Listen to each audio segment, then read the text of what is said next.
سبتها على درجة حرارة 200 على الرف اللي في النص. اول ما الاطراف بدأت تحمر معايا ولعت لها الشواية دقيقتين.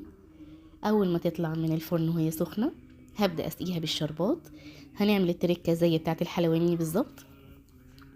هنحط للشربات بعد ما يبرد معلقة من السمنة البلدي، وهنقلبها فيها كويس قوي. هي دي اللي هتدي الريحة في البيت، هتحس ان انتي عاملة كمية حلويات مش صينية واحدة.